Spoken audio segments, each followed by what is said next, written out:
ஏற்கனவே சைலண்ட் மோடுல சசிகலா இருக்கிற போது ஓபிஎஸ் ஓரம் கட்டப்படுகிறாருங்கிற போது முக்குளத்து சிங்கமாக தன்னை கருதி கொண்டிருக்கக்கூடிய டிடிவி தினகரனுக்கு உள்ளுக்குள்ள வயிற்றுக்குள்ள புளிய கரைக்குது.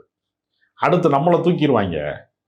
ஏன்னா பாஜகவோட கூட்டணி வருவதற்கு எனக்கு கொள்கை தடையாக இல்லை. ஏன்னா என் கட்சியில கொள்கைங்கிறது இல்லவே இல்லை. அதெல்லாம் எம்ஜிஆர் காலத்து கதை. இப்ப எல்லாம் எனக்கு கொள்கை கிடையாது.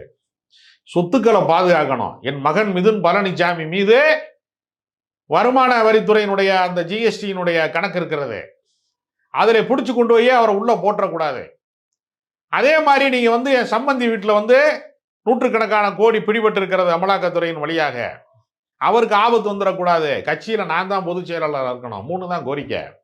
ஒரே கண்டிஷனு, ஓபிஎஸ் அவர்களை இந்த கூட்டணியில வைத்திருக்க கூடாது. அதற்கு மட்டும் நீங்கள் ஒப்புக்கொண்டால் நான் பாஜகவோடு கூட்டணிக்கு வருகிறேன் என்று பகிரங்கமாக அமித்ஷாவிடம் சரணடைந்த எடப்பாடி பழனிசாமி அடுத்து யாரை நீக்குவாரோ என்கிற அச்சம் நிலவுகிறது.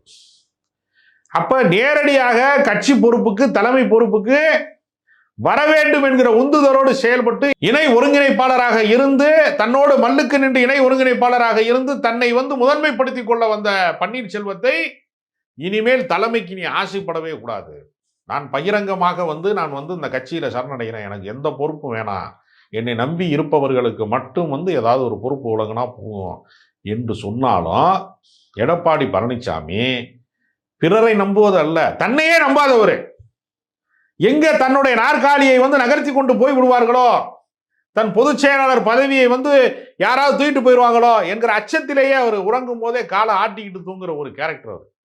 அதனால அடுத்து கூட்டணியிலே டிடிவி தினகரன் இருக்கக்கூடாது, அவரை தூக்கி அப்புறப்படுத்துங்க என்று சொல்லிவிடக்கூடிய அபாயம் தினகரனுக்கு இருக்கிறது.